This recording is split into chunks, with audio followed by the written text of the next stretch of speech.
Aujourd'hui, on attaque les dernières extensions majeures du jeu Resident Evil 2.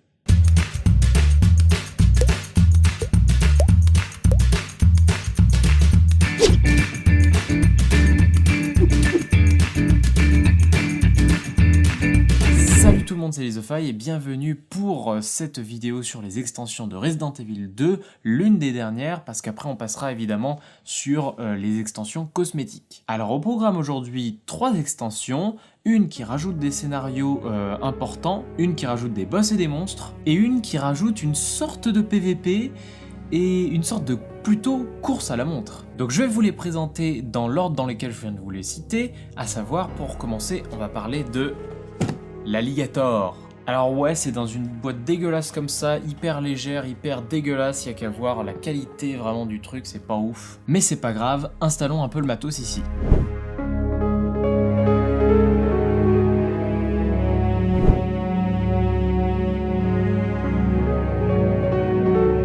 Alors dans cette boîte, on retrouve des nouvelles tuiles, plus esthétiques que pratiques, un jeton porte et un jeton escalier, mais surtout évidemment la règle de l'extension, des cartes, et bien sûr, l'alligator en lui-même. La figurine d'alligator qui est quand même assez balèze, évidemment elle est beaucoup moins grosse que la Malformation of G, niveau 5, mais elle est quand même assez sympathique, elle est très très large. Après c'est vrai qu'en jouant, c'est pas forcément la figurine la plus pratique, mais c'est quand même appréciable de voir des figurines aussi belles et aussi détaillées. Bref, qu'est-ce qu'on fait un peu avec cette extension-là? Tout simplement, ça rajoute 2 nouveaux scénarios à rajouter dans toute sa campagne. Ce sont les scénarios 5A+, et 12B+. Le principe, c'est tout simplement que vous les jouez juste après le scénario 5A et juste après le scénario 12B. Tout simplement. Et au niveau des règles, eh bien on va se retrouver sur le même type de règles que pour la Malformation of G, à savoir que c'est une grosse figurine, donc pour les lignes de vue, à partir du moment où vous pouvez tracer une ligne du centre de votre personnage jusqu'au centre d'une des cases du monstre, eh bien vous avez la ligne de vue. Si c'est pas le cas, évidemment, vous ne l'avez pas. Et comme pour Malformation of G, il y a une attaque de collision pour l'alligator. Donc je rappelle l'attaque de collision, lorsque l'alligator va marcher sur un personnage, le personnage va premièrement être déplacé sur une case libre, et deuxièmement se prendre une attaque de collision qui est sur la carte de référence de l'alligator. L'alligator a évidemment son deck de monstres, mais vous voyez qu'ici il n'a pas de PV. C'est étrange. Je vous explique ça après, vous inquiétez pas. Et au niveau des petites cartes, on a des carreaux d'arbalète, des cartouches de fusil à pompe, une clé et la fermeture de porte en rapport avec cette clé. Donc voilà, rien de vraiment différent, ça sera surtout sur les scénarios qu'il y a des différences. Dans les 2 scénarios en question, un joueur va être piégé avec l'alligator dans les égouts. Et il va être seul dans ces égouts. Et il va devoir survivre tout le long, sachant qu'au bout d'un moment, l'eau va monter et du coup, il va devoir se dépêcher de s'échapper d'ici. Les autres joueurs, pendant ce temps-là, justement, cherchent à aller l'aider. Ils vont essayer d'ouvrir la porte qu'il y a à un autre endroit du scénario. Donc c'est vraiment de la coopération bien forte, il faut vraiment pas que votre allié meure, ça va être assez compliqué et surtout, le temps vous est compté. En plus, dans ce scénario, vous n'avez pas de ruban encreur ni de machine à écrire, donc c'est assez compliqué. Je vous laisserai voir en détail comment l'eau monte, etc. Ça c'est plus des indications justement au niveau des cartes de tension qu'il y a dans ce scénario. Mais pour ce qui est de gagner, votre allié doit juste s'échapper des égouts. Et donc ouvrir la porte qui est ici, avec l'emplacement de clé qui est ici. Voilà pour le premier scénario, on passe au suivant. Le scénario 12B+, est à peu près le même, sauf que ici, le joueur ne doit pas s'échapper. Non, il doit tuer l'alligator. Et vous allez me dire tout à l'heure, je vous ai dit que l'alligator n'avait pas de PV. C'est vrai. Ici, les autres joueurs en dehors des égouts vont devoir amener quelque chose d'explosif à votre allié. Et lorsqu'ils auront amené tout ça à l'autre joueur, grâce justement à la même clé que pour le scénario précédent, eh bien, le joueur dans les égouts va devoir effectuer soit une, soit 2 touches pour pouvoir exploser tout ça. Et lorsque le joueur l'a fait, eh bien le scénario est gagné. Voilà du coup pour cette extension, rien de particulier, mais c'est les scénarios complémentaires, les scénarios qui finiront toute votre campagne, parce que c'est ce qui manquait justement dans toute l'histoire. Car oui, c'est la dernière extension qui rentre dans les campagnes, c'est d'ailleurs dommage que pas mal de choses complémentaires sont des exclusifs Kickstarter, parce que je pense qu'il y a beaucoup de joueurs très fans de Resident Evil 2 qui auraient voulu faire tous les scénarios. Bref, passons à l'extension suivante qui est Murder from Above. Encore une boîte de merde et en plus dans un format un peu dégueu.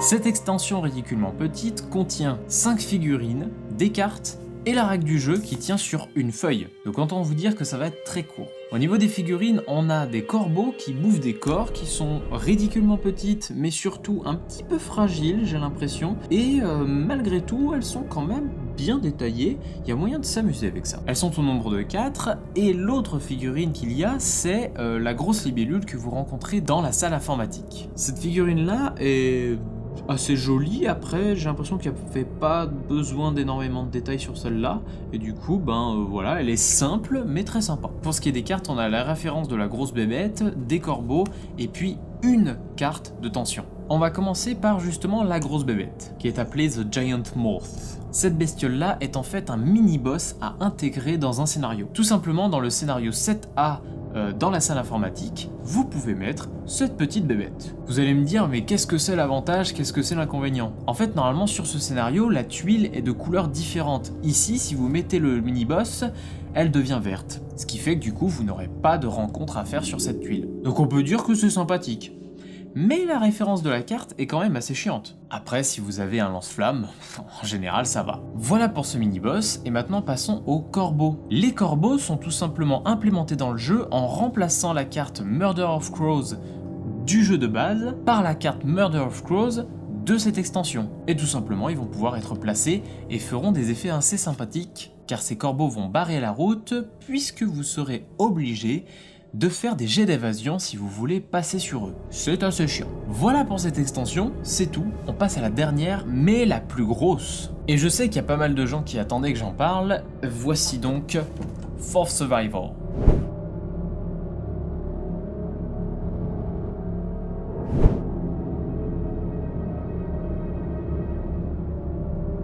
Vous voyez du coup que ici on a beaucoup plus matière à parler parce qu'il y a beaucoup de choses à dire sur cette extension. Première chose, j'aimerais parler des origines de cette extension parce qu'il y a des gens qui sont pas au courant. Enfin un petit peu plus depuis le remake du 2, mais je vais quand même en parler. Dans le jeu original Resident Evil 2, il y avait des niveaux mystères que vous pouviez débloquer en faisant les scénarios en niveau extrêmement difficile, en moins de 2h30, des trucs comme ça, des conditions assez difficiles pour les débloquer. Et ces niveaux-là sont représentés dans cette extension. Dans ces niveaux, vous contrôliez Hunk, un des agents de Umbrella qui était chargé de récupérer un échantillon du virus G, ou même le vaccin, ou même dans l'autre scénario, vous deviez jouer le tofu qui n'avait juste qu'à se déplacer jusqu'à la fin du niveau, et c'était un niveau extrêmement hardcore. Bref, qu'est-ce qu'on a dans cette extension? Évidemment, on a les règles de l'extension qui sont assez fournies. On a 2 nouveaux personnages avec leurs plaques respectives, leurs 2 cartes de référence, et évidemment leurs figurines, avec Hunk qui est assez sympathique, même si je ne trouve sa pose un peu dégueulasse, on dirait que juste il est penché et tu sais pas trop comment il tient. Et le tofu qui est, je trouve, assez bizarrement modélisé.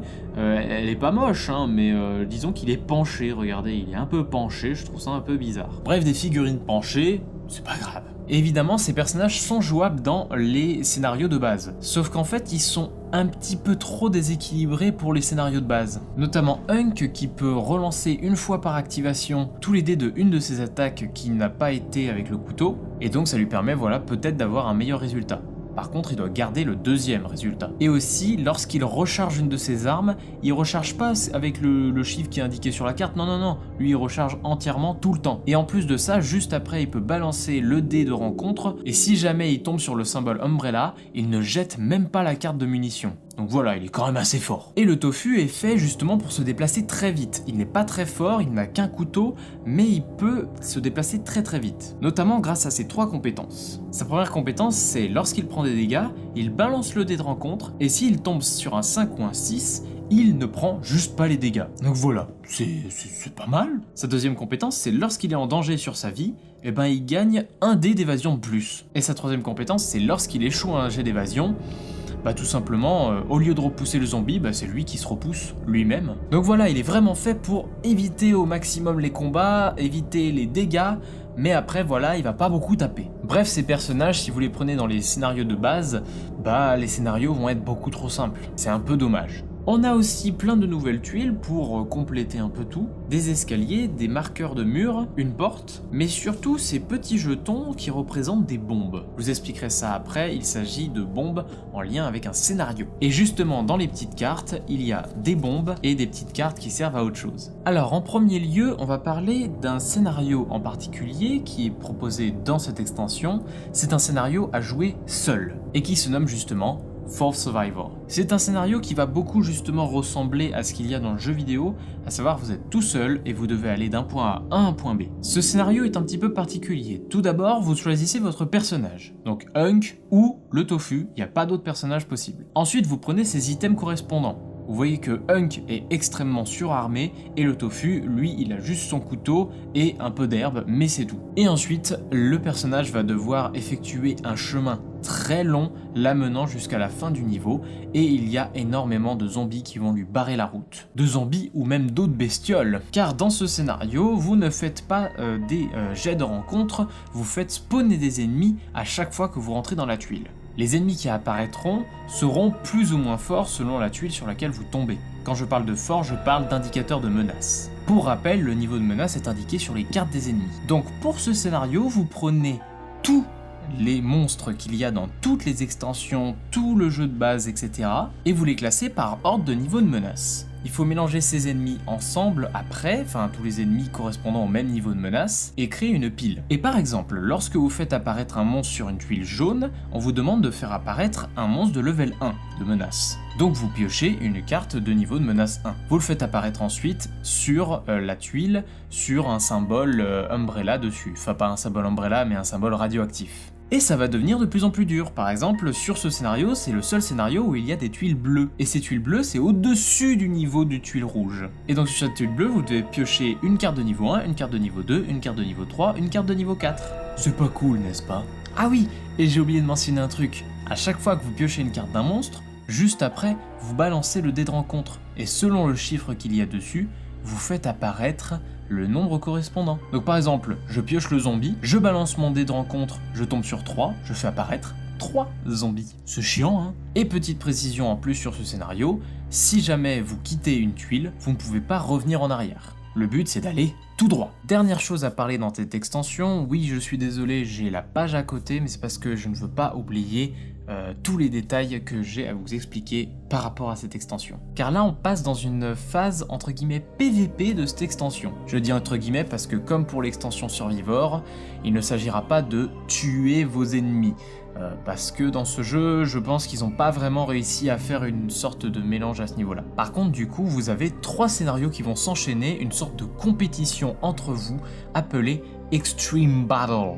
Déjà, il faut savoir que ces scénarios, vous ne pouvez pas choisir d'en faire qu'un. Il faut faire le 1, puis le 2, puis le 3. C'est une sorte de compétition, comme je l'ai dit tout à l'heure. Le principe de ces scénarios pour les terminer, c'est que chaque joueur aille sur le marqueur de police, du badge de police plutôt. Et tout simplement, ça leur fait quitter le scénario et il doit attendre les autres. Pour gagner, c'est une autre histoire, j'en parle après. Je vais d'abord parler des règles un petit peu différentes de ces scénarios-là, notamment en rapport avec les decks de tension. Déjà, vous n'avez ni ruban encreur ni machine à écrire dans ces scénarios. Ensuite, chacun des joueurs vont avoir un deck de tension qui leur est attribué, composé de 7 cartes vertes, 2 cartes ambrées et une carte rouge. Si le joueur pioche une carte verte, pas de problème, comme dans le jeu de base. Si le joueur pioche une carte ambrée, là ça va être un petit peu différent. On oublie ce qu'il y a écrit sur les cartes ambrées et on fait l'effet suivant. Vous devez faire aux ennemis une réaction supplémentaire. Du coup, au lieu de faire une phase de réaction, les ennemis vont en faire 2. C'est bien, hein? Mais surtout, cette deuxième phase de réaction